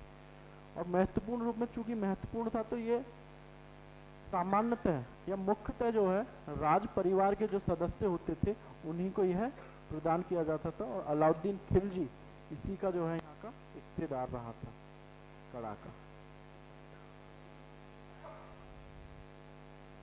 13 नंबर सोमनाथ, ठीक है ना, सोमनाथ। तो ये आपसे पूछा जाएगा सोमनाथ को किसने लूटा था? मोहम्मद गजनी ने लूटा था। और एक महत्वपूर्ण मंदिर तो आपसे पूछा जाएगा तो एक मंदिर के रूप में ही पूछा जाएगा, और ये पूछा भी जा चुका है यूपीएससी के द्वारा, ठीक है। और यहीं पे जब हम आगे आएंगे हड़प्पा काल में, तो यहीं पे एक पत्तन भी है, प्रभास पाटन। प्रभास पाटन, यदि हम हड़प्पा काल में आप आएंगे तो यहीं पे एक पत्तन यानी बंदरगाह भी है, वो है प्रभास पाटन, ठीक है ना। 2 नंबर पे औरंगा, और 14 नंबर पे हम देख रहे हैं आपका वारंगल। औरंगाबाद में आप देखिए 1650 में दूसरी बार दक्कन का गवर्नर बनने के बाद औरंगजेब ने उसे अपना वैकल्पिक मुख्यालय बनाया। इसका वास्तविक नाम खिरकी था, जो निजाम शाह की राजधानी थी। औरंगजेब के नाम पर इसका नाम औरंगाबाद रखा गया। यह दक्कनी साहित्य का मुख्य केंद्र था। 1679 में यहाँ पर औरंगजेब की रानी की मकबरा बनाया गया, जो ताजमहल पर आधारित है, ठीक है ना। तो ये आपको किस रूप में पूछा जाएगा कि एक महत्वपूर्ण राजनीतिक एवं सांस्कृतिक केंद्र, या एक मकबरे के रूप में भी आपसे पूछा जा सकता है, औरंगाबाद। आगे आप देखेंगे तो औरंगाबाद जिले में ही आपको जो पड़ती हैं अजंता और एलोरा की गुफाएं, ठीक है। और 14 नंबर पे आपका है वारंगल। वारंगल के विषय में लिखिए, गोदावरी नदी के दक्षिण में स्थित तथा वर्तमान, अब तो ये आंध्र की जगह तेलंगाना लिख लेना है यहाँ पे, ठीक है ना, आंध्र को काट लेना वहाँ पे। तेलंगाना में स्थित यह क्षेत्र 12वीं सदी में काकातीय राजवंश का केंद्र रहा। अलाउद्दीन खिलजी के दक्षिण अभियान के समय यहाँ पर प्रथम मुस्लिम आक्रमण हुआ। यह तुगलक काल में दिल्ली सल्तनत का अंग बन गया। वारंगल अपने विशिष्ट कलात्मक भवन, हिंदू संस्कृति, संस्कृत तथा तेलुगु भाषा की समृद्धि के लिए आधुनिक काल तक विख्यात रहा। तो वारंगल तक जो है उसने पहला जो अभियान अपना भेजा था, अलाउद्दीन खिलजी ने 2 अभियान भेजे थे दक्षिण भारत में। मलिक काफूर के पहला 1306-7 में भेजा था, दूसरा 1310-11 में। तो पहली बार में जो है कि जो मलिक काफूर था वो काकातीय तक यहाँ तक आया था, वारंगल तक, और यहाँ से जीत के गया। और दूसरे में जो है कि आपको वो मदुरा तक पहुंचा था, नीचे है मदुरा, ठीक है। तो उससे भी आप जोड़ सकते हैं। तो ये थे हमारे 15 प्लेसेस, ठीक है। एक बार जो है कि इनको रिवीजन कर लेते हैं, ठीक है ना।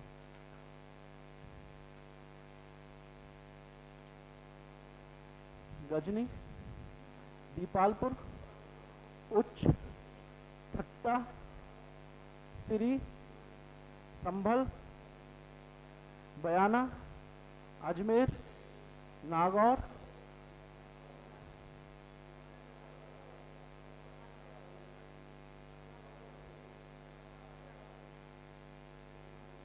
चंदेरी, चंदेरी, ठीक है। ये आपका ये तो हमारा अपना सल्तनत काल वाला।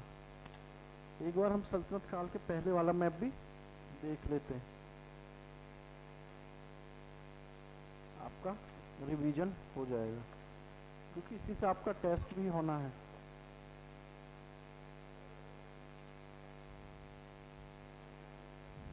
हाँ, डिस्क्रिप्शन लिखना है।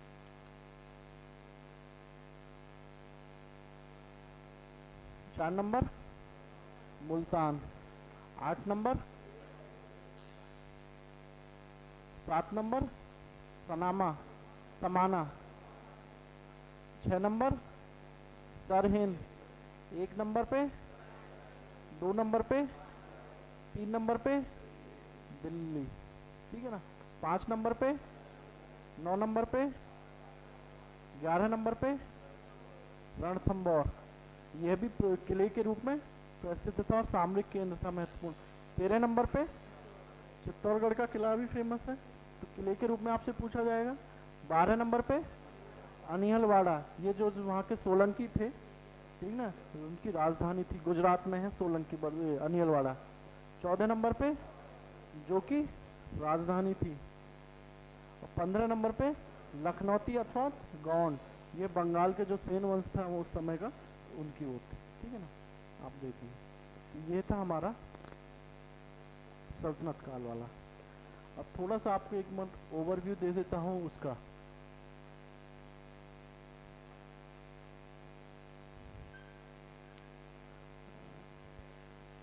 मुगल वाला, मुगल तो अभी स्टार्ट होना बाकी है आपका, हो गया सिरसा तक खत्म हो गया, चल रहा है सिरसा। अच्छा,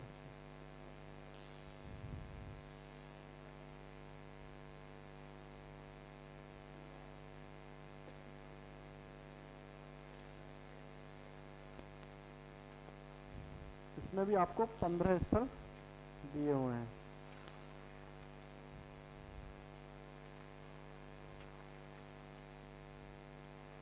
ठीक है, इसको केवल आप एक ओवरलुक लेंगे इसका केवल, ठीक है ना।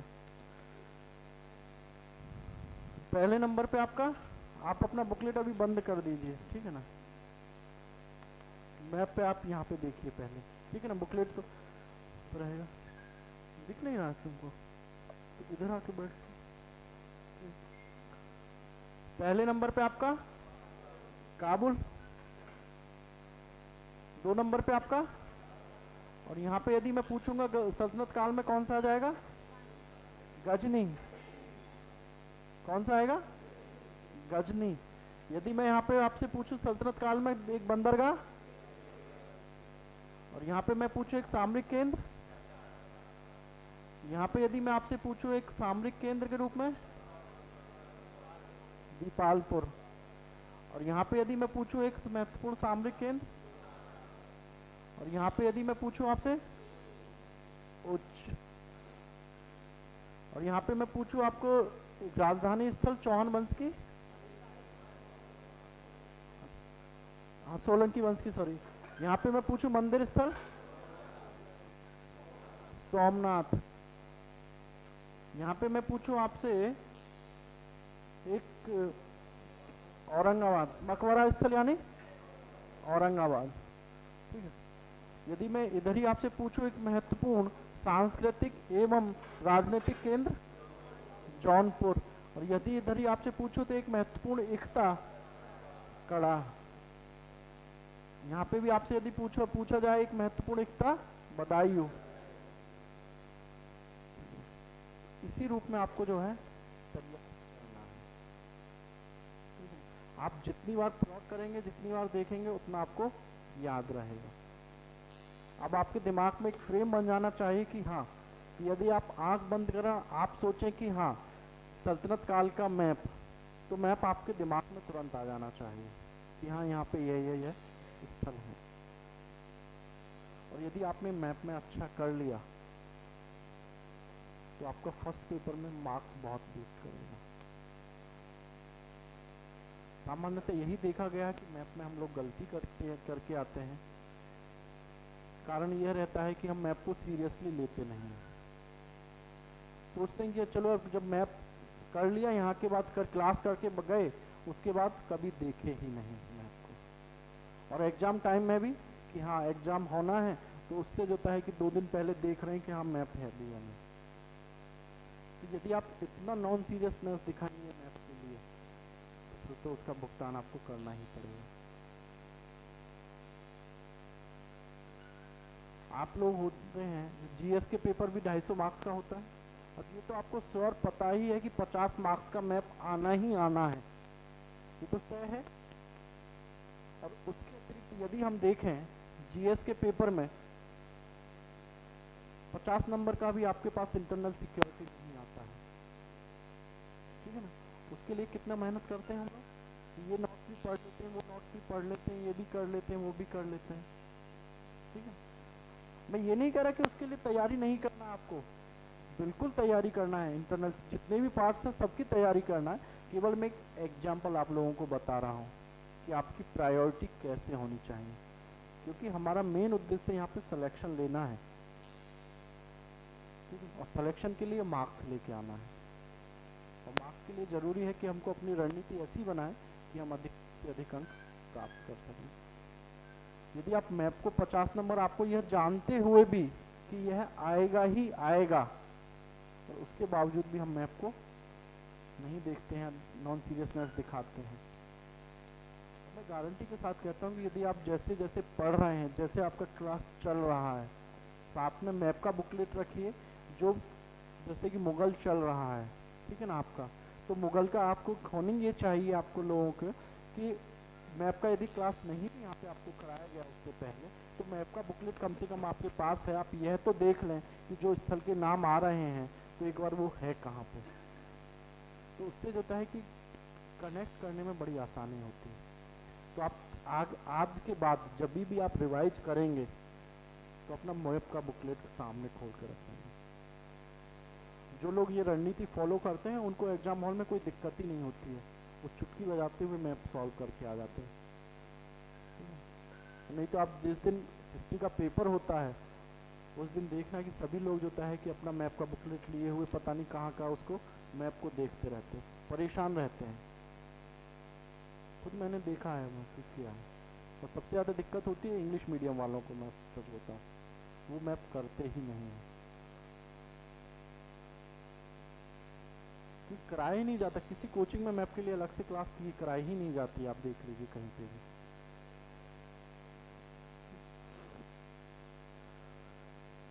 तो पहला अपना काबुल, दूसरे नंबर पे ये है आपका अटक, 12 नंबर पे अटक, ठीक है। अटक आपके लिए जो होता है कि ये महत्वपूर्ण एक सामरिक स्थल था आपका, और यह है आपका अकबर का जन्म स्थान अमरकोट। आपको ये तो पता है ना कि कहाँ पे हुआ था, ठीक है ना। देखिए इधर एक अमरकोट में उसका जन्म हो रहा है, और यहाँ पे थट्टा में जो होता है मोहम्मद बिन तुगलक की मृत्यु हो रही है। आज से जो होता है कि यूपीएससी ने शायद 2012 या 13 में जो है केरल में एक स्थल पूछा था, उसने पूछा था कि एक महत्वपूर्ण दार्शनिक की जन्म स्थली, ठीक है ना। तो पता है किसका पूछा था, शंकराचार्य, ठीक है ना। तो आपसे जो है कभी भी पूछ सकता है ऐसा, इसलिए मैं कहता हूँ आप लोगों से कि बार बार के आप लोग यूपीएससी का पेपर बार बार देखा कीजिए, उससे ये देखिए कि किस रूप में आगे यूपीएससी जा रहा है, किस रूप में हमसे मैप पूछ सकता है या क्वेश्चन पूछ सकता है। तो आपसे यह पूछा जा सकता है कि एक बादशाह का जन्म स्थल के रूप में भी आपसे पूछा जा सकता है, तो अमरकोट। 6 नंबर पे जोधपुर, 7 नंबर पे किशनगढ़, 9 नंबर पे आपका कालिंजर, सॉरी फतेहपुर सीकरी। आगरा हम देने यहीं पे देखा था, आगरा के पास में ही जो है फतेहपुर सीकरी है। 8 नंबर पे आपका कालिंजर, कालिंजर के किले पे ही मृत्यु हुई थी ना शेरशाह की, शेरशाह सूरी की, ठीक है ना। और 13 नंबर पे आप मगहर, मगहर जो है कि कबीर की जन्म स्थली है, और सॉरी मृत्यु स्थल है, सॉरी। यहीं पे जो है कि उन्होंने अपने वाराणसी उनकी जन्मस्थली मानी जाती है, मगहर में उन्होंने मृत्यु हुई थी, और यहीं पे आपका जो है बुद्ध को भी महापरिनिर्वाण यहीं पे प्राप्त हुआ था आपका कौशल उसमें मल्ल महाजनपद की कुशीनीरा, ठीक है, कुशीनारा या कुशीनीरा बोलते हैं। 10 नंबर पे चुनार, चुनार का किला, ठीक है ना, शेरशाह सूरी, ठीक है। 11 नंबर पे सासा, सासाराम, शेरशाह सूरी का मकबरा। 15 नंबर पे आपका कोटा, राजपूत, ठीक है ना। आप जब उनकी राजपूत नीति पढ़ेंगे तो ये सारे नाम आपको आएंगे, जोधपुर, कोटा, रणथंभौर वगैरह सारे नाम आएंगे। 14 नंबर पे आपका धर्मत, ये जो है कि आपका ये उत्तराधिकार का युद्ध हुआ था, ठीक है ना, दारा सिकोह और औरंगजेब के बीच में। जब 4 नंबर पे आप देखेंगे बुरहानपुर, ठीक है, अकबर ने इसको जीता था, आप पढ़ेंगे। 5 नंबर पे बरार, ठीक है, यह भी अकबर के समय ही दक्षिण अभियान, जब उनकी दक्षिण नीति पढ़ेंगे तो ये सारे स्थल के आपको चर्चा पाएंगे।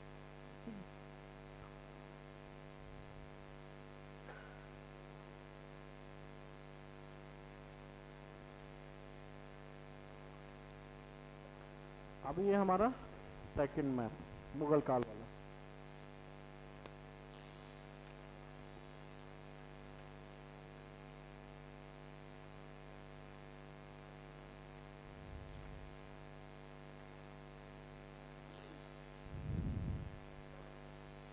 पहले नंबर पे आपका दिया हुआ है बल्ख,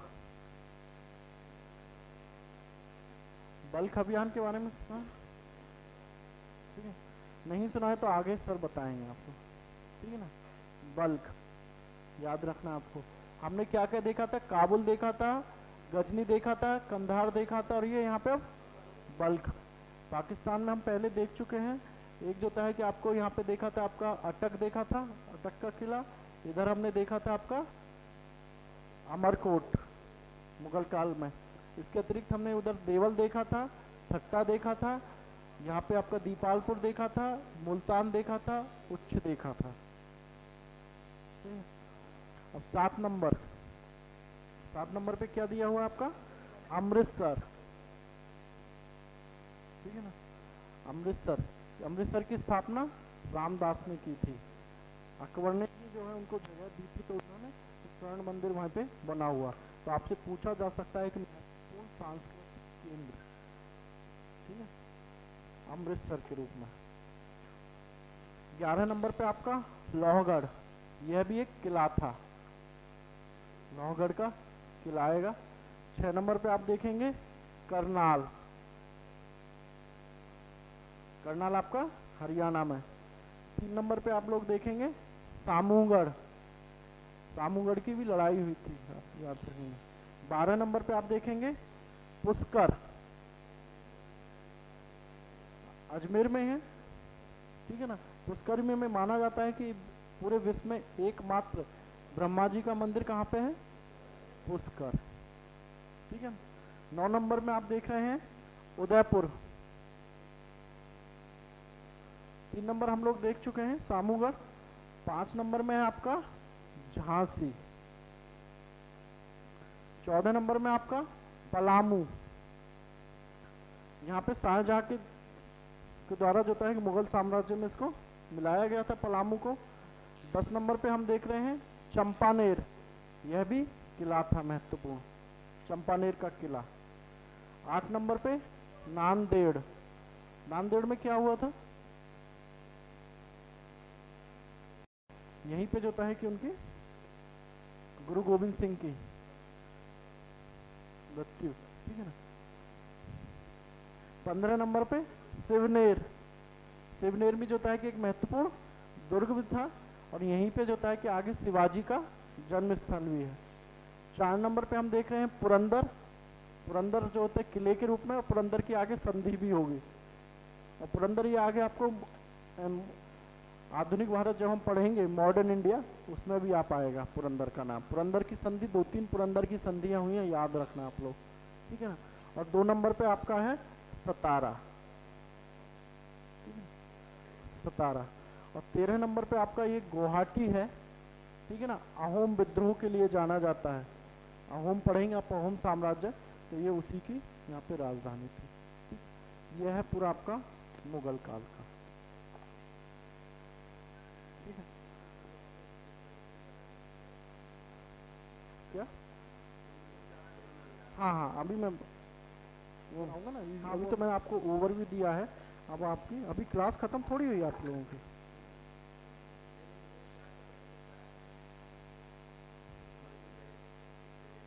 हाँ। हम्म। अच्छा अच्छा, वो मैं बता दे रहा हूँ। ठीक है। अब आप लोग क्या कीजिए कि अपना जहाँ पे वो चार्ट प्रिपेयर हम कर रहे थे उसी को आगे कंटिन्यू करेंगे हम लोग।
आप लोग चाहें तो आपका जो पुराना वाला है उसी में आप इसी को ऐड कर लेना। ठीक है ना, मतलब कंटिन्यूटी वही है। तो राज्य में हम पहला लिखेंगे आपका अफगानिस्तान।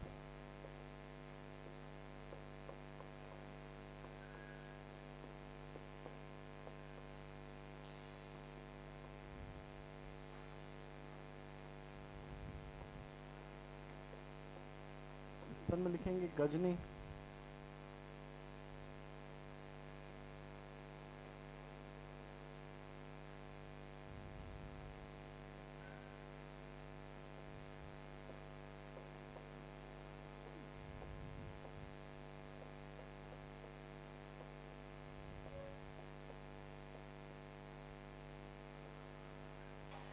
पूर्वी अफगानिस्तान।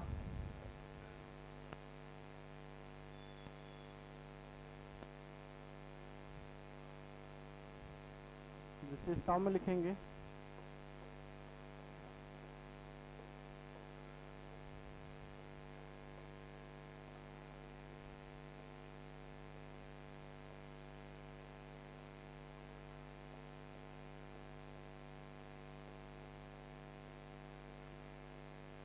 गजनी साम्राज्य की राजधानी।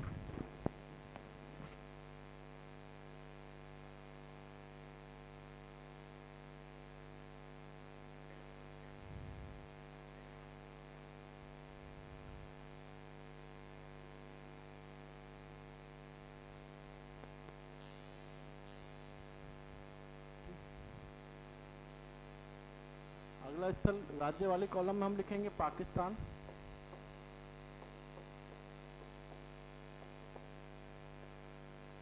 पाकिस्तान में पहला लिखेंगे दीपालपुर।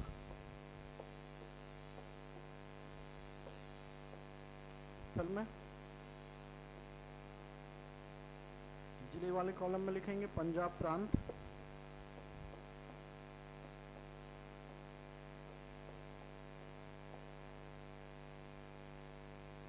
विशेषताओं में लिखेंगे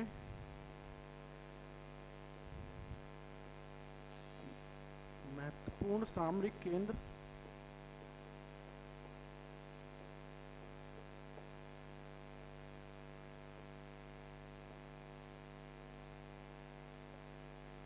एवं किला।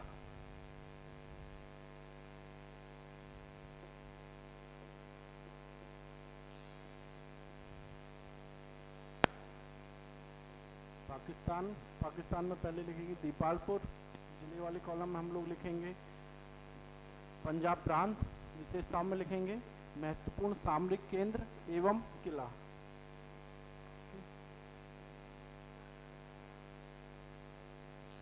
अब पाकिस्तान वाले कॉलम में मैं आगे कंटिन्यू करेंगे हम लोग। उच्च, ठीक है, इसकी भी वही रहेंगे पंजाब प्रांत,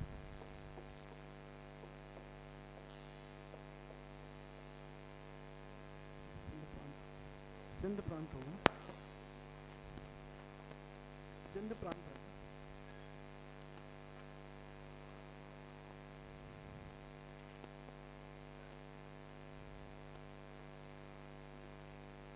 आप लिखिए उच्च सिंध प्रांत,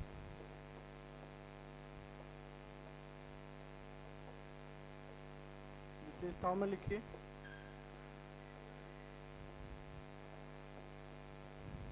महत्वपूर्ण सामरिक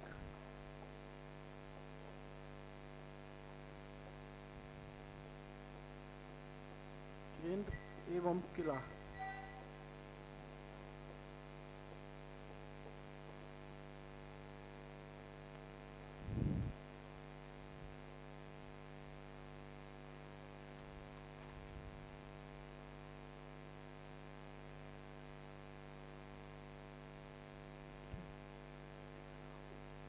उसके बाद हम लिखेंगे थट्टा,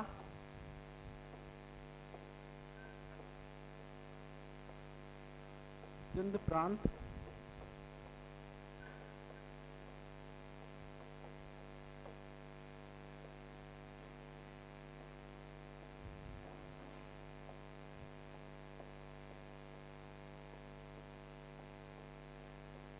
महत्वपूर्ण सामरिक स्थल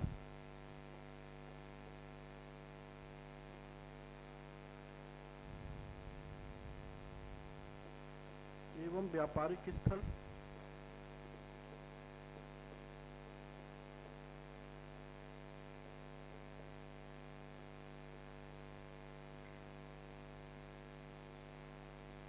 एक्स्ट्रा में लिखेंगे MBT यानी मोहम्मद बिन तुगलक की मृत्यु स्थल।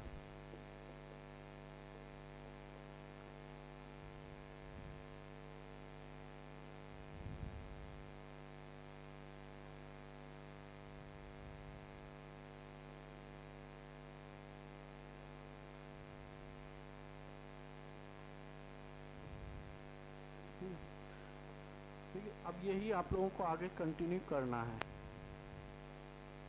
ये वाला, ठीक है ना। आप घर पे जाएंगे, इस रूप में आगे आप इसको कंटिन्यू करेंगे, ठीक है। एक दूसरा तरीका और मैं बताता हूँ आप लोगों को अभी। जैसे कि आप लोगों ने, एक तो हमारा मेथड ये है कि काल वाइज यानी कि पीरियड वाइज कि सल्तनत का एक उसमें बना लिए, मुगल का कर लिए, और इसके बाद जब हम एंशियंट से आएंगे तो पुरापाषाण काल, मध्यपाषाण काल, नवपाषाण काल, हड़प्पा सभ्यता, वैदिक सभ्यता, महाजनपद काल, बुद्ध काल, मौर्य काल, मौर्योत्तर काल, गुप्त उत्तर काल, पूर्व मध्य काल, और फिर दिल्ली सल्तनत, और ये आगे जो है मुगल काल के रूप में हम बढ़ते जाते हैं। एक तरीके में तो इस रूप में आपको अपना ये चार्ट प्रिपेयर करना है। एक दूसरा रूप में आपको किस रूप में करना है चार्ट प्रिपेयर, उसके लिए क्या है कि आपको जो मुख्य हैं, ठीक है ना, आपको खुद से काम खुद से ही आपको करना है वो, कि अफगानिस्तान प्लेन मैप आपको लेना है, उसमें आपको ये देखना है कि अफगानिस्तान में पूरे एंशिएंट से लेके मेडिवल तक जो है कौन कौन से स्थल हैं जो अफगानिस्तान में हमको प्राप्त हुए हैं, ठीक है। अब आपको जैसे काबुल और कंधार की चर्चा है, ये आपको मौर्य काल में भी मिलेगी, इसकी चर्चा आपको मौर्योत्तर काल में भी हमने इसकी चर्चा आपसे की थी, और आपको मुगल काल में भी मिल रही है। तो कहीं ना कहीं एक ही स्थल कई बार कई कालों में रिपीट होगा। वैसे देखने में आपको लगेगा कि यार इसमें तो कम से कम होता है कि 600 से 700 स्थल दिए हुए, यदि हम जब इनको वो करेंगे तो इसमें से भी, क्योंकि बहुत बार हर काल में जो महत्वपूर्ण स्थल है वो रिपीट भी हुए हैं इसमें। तो इस रूप में आपको क्या करना है कि अफगानिस्तान पहले देखेंगे कि अफगानिस्तान में तो प्राचीन काल से लेके जब हम आगे के जिन लोगों का हो चुका है एंशिएंट इंडिया, उनके लिए मैं बता रहा हूँ, तो देखेंगे आप लोग, और वो आप खुद से भी कर सकते हैं अभी, क्योंकि मैप आपके सामने है और इतना तो आप डिफ्रेंशिएट कर ही लेते हैं कि अफगानिस्तान कहाँ पे है, पाकिस्तान कहाँ पे और इंडिया कहाँ पे है, नेपाल कहाँ पे, भूटान और बांग्लादेश, और इतना जानना भी पड़ेगा यदि नहीं जानना है। ठीक, उसमें यह देखना है कि सपोज करो बिल्कुल शुरू से लेके कि अफगानिस्तान में कौन कौन से स्थल हमको प्राप्त हुए हैं। सपोज करो कि आपको उनको नंबरिंग देते हुए जाना, जैसे मैप में यहाँ पे किए गया है। उसी के साथ आपको लिखना क्या है कि जैसे सपोज करो कि पहले अफगानिस्तान वाला,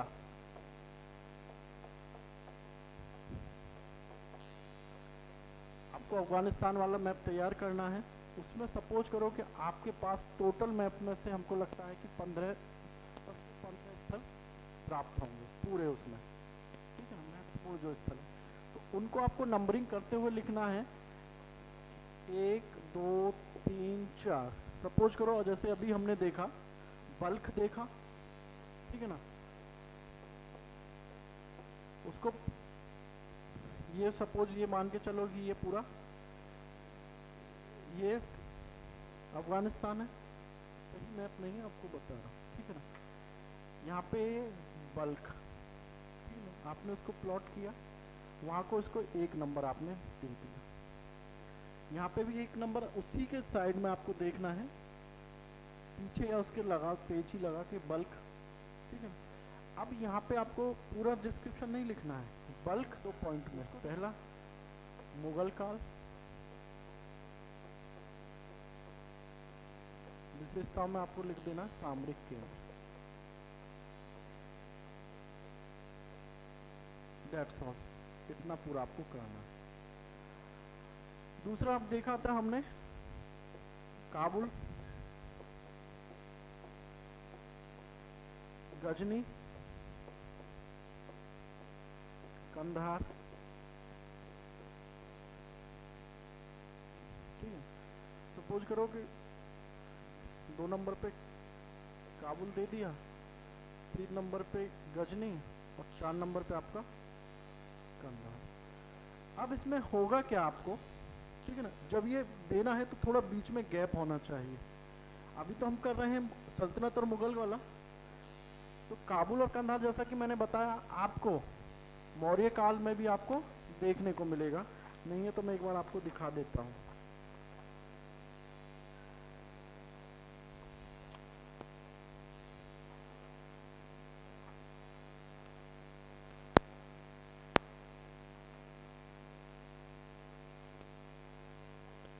ठीक है ना, आप मौर्य काल वाला मैप निकालिए,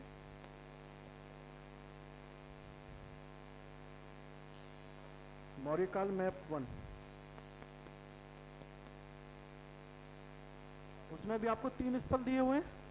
पहला दिया हुआ बामियान, ठीक है ना, दूसरे नंबर पे आपको दिया गया है, सॉरी पहले नंबर पे आपको दिया गया है लंपाक, दूसरे नंबर पे लिखा हुआ बामियान ओगलिक काबुल, और तीसरे नंबर पे आपको दिया गया है कंधार। अब यही चीज़ें जो होता है कि आपने मौर्य काल में पढ़ी और आगे जाके ये आपको मुगल काल में भी पढ़ने के लिए आ रही है, तो आपसे ये पूछा किस किस रूप में जा सकता है, चूंकि काबुल के ही पास में बामियान भी है, तो आपको क्या करना होगा, ऑग्लिक करके, ठीक है ना, तो यहीं पे जो काबुल लिखा, तो काबुल आपको लिखेंगे पहले मौर्य काल, और ब्रैकेट में आप लिखेंगे बामियान,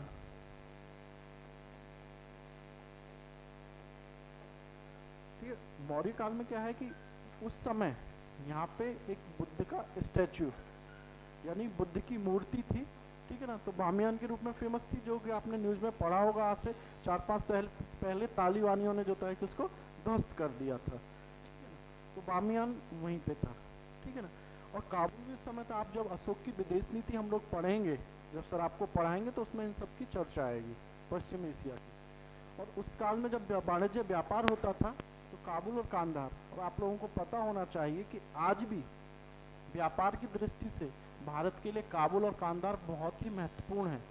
और भारत सरकार ने, आप लोग यदि करंट पढ़ते होंगे, करंट जानते होंगे, ठीक है, आप सब लोग तो न्यूज़पेपर तो पढ़ते हैं ना, आईआर भी सब लोग पढ़ते हैं, ठीक है ना। डायरेक्ट एयर रूट शुरू किया है बिजनेस के लिए भारत सरकार ने, दिल्ली टू काबुल और मुंबई टू कंधार, ठीक है ना, पूरा एक रूट है उसमें। तो आप कहीं ना कहीं, आप हिस्ट्री के स्टूडेंट होने के नाते यदि पूछा जाता है आपसे अफगानिस्तान के बारे में और क्वेश्चन आता है, तो आप कैसे लीड ले सकते हैं, ठीक है। एग्जामिनर देखिए यही तो होता ना, कहते ना कि आप answer writing, sir answer writing हमको नहीं आती, आंसर राइटिंग। आप हिस्ट्री के स्टूडेंट हैं तो आपको थोड़ा सा वेटेज होता है हर चीज में, यदि मेरे को ही लिखना होगा वो आंसर, ठीक है ना। सपोज करो कि यदि भारत सरकार के यदि पूछा जाए कि भारत, ट्रम्प ने कहा ना अभी कि भाई कि वो अपने सैनिक हटा रहे हैं, तो भारत को जो होता है कि महत्वपूर्ण भूमिका निभानी चाहिए, और भारत निभा रहा है। अब ये आपका डिसीजन होगा कि भाई भारत को वहाँ पे सैनिक भेजने चाहिए या नहीं चाहिए, ठीक है। यदि आप हिस्ट्री के स्टूडेंट हो तो आप हमेशा बता सकते हैं कि कोई भी, अफगानिस्तान एकमात्र ऐसा क्षेत्र है जहाँ पे कोई भी बाहरी शक्ति कभी भी वहाँ पे सैन्य हस्तक्षेप करके कभी भी सफल नहीं हो सकी है। चाहे जो होता है कि हमारा अंग्रेजों के समय ले लो, चाहे सोवियत रूस का ले लो, चाहे ब्रिटिश का ले लो, अभी भी जो होता है कि अमेरिका का, जितने भी देश, कोई वहाँ पे सफल नहीं हुआ। इसलिए भारत का बनता ही नहीं है कि वहाँ पे वो अपने सैनिक भेजे। अभी जैसे चर्चा किया कि एयर रूट जो शुरू किया गया है, तो आप लिख सकते हैं आंसर राइटिंग में, आप लिख सकते हैं कि भाई अफगानिस्तान के साथ जो है वर्तमान में जो देखा गया है, ऐसी ही संरचना हमको पहले, यही महत्वपूर्ण केंद्र जो है हमको प्राचीन भारत में अशोक के समय और मुगल काल में अकबर के समय भी देखने को मिलता है।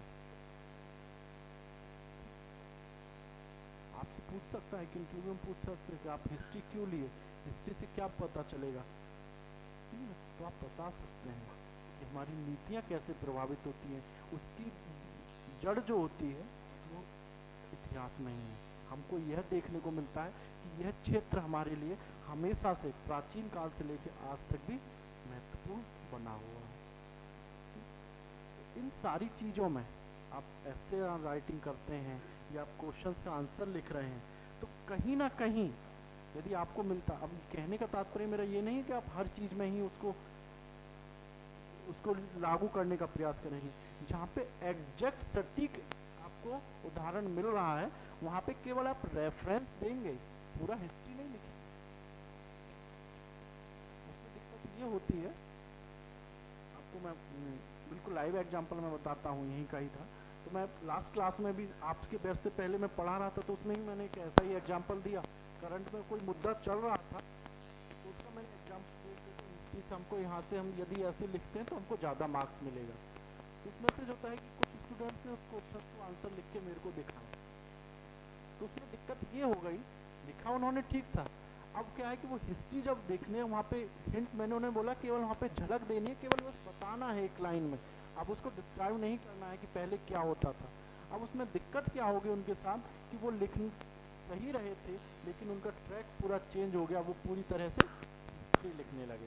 तो यह देखिए, यह एक इसका बेनिफिट भी है, ये दो धारी तलवार है। अब यह डिपेंड करेगा आप पे कि आप कितने बड़े खिलाड़ी हैं, उस चीज़ का कैसे यूज करते हैं। तो इसलिए ये सावधानी बरतें, केवल आपको उस चीज़ की केवल झलक देनी होती है, और ज़्यादा आपको यदि अट्रैक्शन लेके आना है एग्जामिनर का, तो उसको आप अंडरलाइन कर दें, दैट्स ऑल। अब वहाँ पे यह नहीं बताना है कि प्राचीन काल में कैसे व्यापार होता था, क्या होता था, क्योंकि क्वेश्चन वो नहीं पूछा गया है। तो इससे एग्जामिनर को यह पता चलता है कि हाँ, आपके पास नॉलेज है, और आपको पता है कि उस नॉलेज का यूज किस रूप में कैसे किया जा सकता है। अब ज्योग्राफी वाला जो स्टूडेंट होगा, तो वो ज्योग्राफी के पॉइंट ऑफ व्यू से वहाँ पे बेहतर तरीके से लिख पाएगा। इसीलिए हम कहते हैं कि बताते हैं कि पूरा ही जो सिलेबस है यूपीएससी का, चाहे जीएस का सही या ये सही, इंटीग्रेटेड जब तक आप अप्रोच नहीं अपनाएंगे बड़ी दिक्कत होगी, और यही बात आपको मैप में भी लागू करनी होगी। तो कहने का तात्पर्य मेरा यही है कि आप जब चीज़ें पढ़ा करें, न्यूज़ में देखा करें, तो उसमें कहीं ना कहीं ये देखा कीजिए कि हम पहले भी पढ़े थे या नहीं पढ़े थे। ठीक है?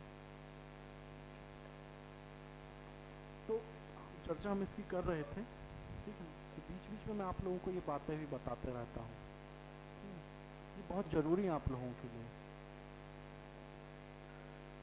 तो काबुल की जैसे हमने अभी बताया कि मौर्य काल में भी देखें, और हम आगे देखेंगे आप मौर्योत्तर काल, और उसमें भी थे आगे 2-3 बार इसकी काबुल और कंधार की चर्चा आपके मैप में देखेंगे, तो 2 से 3 बार मैप में पूरी में चर्चा आएगी आपकी काबुल और कंधार की। तो अब आप जब एक बार उसको लोकेट कर लेंगे तो आपको ये पता रहेगा कि यह स्थल किस किस काल में महत्वपूर्ण रहा है। ठीक है, तो अब आपको आइडेंटिफाई करने में आसानी वहाँ पे ये रहेगी कि हाँ, कि अफगानिस्तान से हमको इतने स्थल मिले हैं, पाकिस्तान से इतना है। और आप देखेंगे कि यूपीएससी में हमेशा 2 से 3 प्लेस, मतलब 3 से 4 प्लेस हमेशा जो है अफगानिस्तान पाकिस्तान से यूपीएससी पूछता ही पूछता है, दोनों को मिला के। उससे आपको ये फायदा रहेगा, यदि हम दोनों अफगानिस्तान और पाकिस्तान को मिला लेते तो मुश्किल से 50 से 60 प्लेसेज आपको मिलेंगे। और ये यदि उन 50 से 60 प्लेसेस से आप तैयार करने से आपका यदि 4 मैप सही हो जाता, 4 मैप का मतलब 10 मार्क्स उससे आ जा रहे हैं आपके लिए, कितनी बड़ी बात है।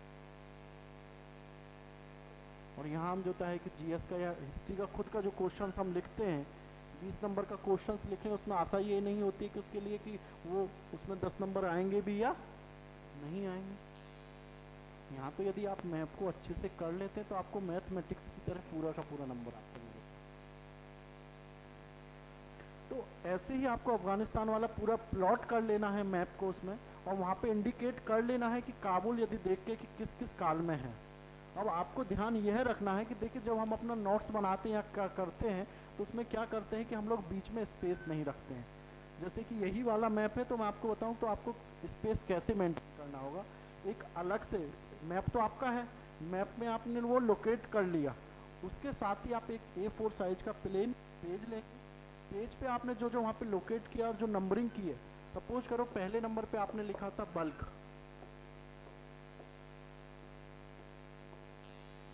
ठीक है, आपने पूरे मैप में देखा कि बल्क की चर्चा केवल एक बार ही है मुगल काल में, दैट्स ऑल। तो वहीं पे आप बना के लिखेंगे मुगल काल, और उसकी जो सबसे महत्वपूर्ण विशेषता है वो लिख देंगे। 2 नंबर पे हमने देखा कि जैसे कि काबुल, आप देखेंगे काबुल की चर्चा 3 से 4 बार मैप में आई है। तो आप पहले तो जिन जिन काल में उसकी चर्चा आई है उसमें जैसे कि मौर्य काल,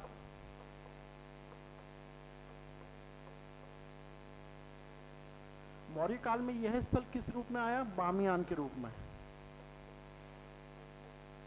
और यहीं पे इसकी जो एक विशेषता है, जो महत्वपूर्ण विशेषता है, उसको यहाँ पे लिख देंगे। आगे हम देखेंगे कि ये किस में आ रहा है, मान लेते हैं मुगल काल में ही।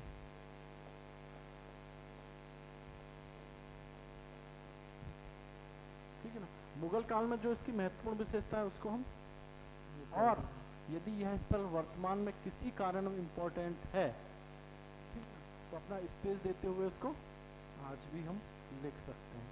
तो कहने का मेरा तात्पर्य यहाँ पे कि जब बल्क लिखा तो बल्क के बाद आपको इतना स्पेस होना चाहिए कि यदि एक्स्ट्रा इन्फॉर्मेशन यदि हमको ये अपडेट करना पड़े आगे के लिए तो उसमें स्पेस होना चाहिए आप लोगों का। काबुल है तो काबुल में यदि हमको फर्दर कोई इंफॉर्मेशन वो करना पड़े तो मतलब काबुल के बाद जब आप 3 नंबर पे कंधार लिखें तो ऐसा नहीं है कि बिल्कुल सटीक रहे, यदि एक लाइन आगे हमको काबुल में ऐड ऑन करनी पड़े तो हमारे पास स्पेस नहीं बचे। तो इन दोनों के बीच में आपको स्पेस रखना है जिससे कि आगे फर्दर कोई हम अपनी इंफॉर्मेशन उसमें ऐड कर सकें। और यही आपको मैप चीजें आपको इंटरनल सिक्योरिटी में हेल्प करेंगी, आपको आईआर में हेल्प करेंगे। आपसे क्वेश्चन पूछा था 2014 या 13 में क्वेश्चन पूछा था कि पूर्वोत्तर भारत की जो सीमा है, ज्योग्राफी से था वो, मतलब कि ज्योग्राफी क्षेत्रीय सीमा होते हुए क्यों नहीं हम कर पा रहे हैं वहाँ पे उसके, क्यों हमको जो है कि नॉर्थ ईस्ट में और ये सारे चीज़ में जो है कि उग्रवाद इंसर्जेंसी वगैरह की समस्या हमको देखनी पड़ती है। ठीक है, तो कहीं ना कहीं उसका एक कारण जब आप मॉडर्न इंडिया पढ़ेंगे तो वहाँ पे भी देखेंगे, अंग्रेजों की नीतियाँ भी देखेंगे वहाँ पे, वहाँ की ज्योग्राफी के लिए क्या कारण उत्तरदायी रहे। और जब आप इंटरनल सिक्योरिटी के रूप में आज हम देखते हैं कि उसमें होना चाहिए नहीं होना चाहिए, तो आप बता सकते हैं कि जो भाई बाह्य आक्रमणों से सुरक्षा के लिए सुरक्षा पंक्ति बनाई बलवन ने और उन्होंने, तो इसका रेफरेंस की चर्चा हम कर सकते हैं। पूछा था ना आप लोगों से क्वेश्चन इसमें कि पानीपत में इतने ज्यादा युद्ध क्यों हुए।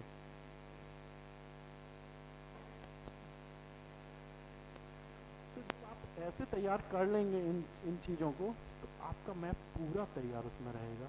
अब आपको यदि यूपीएससी के हॉल में जब आप जाएंगे तो आपको अफगानिस्तान में जो प्लॉट पूछा गया है तो आपके दिमाग में वो 10-12 ही प्लेसेस रहेंगे कि हाँ इसमें से यही पाकिस्तान वाले में आएगा। आपको इस रूप में आपको जो है ये तैयार करना है।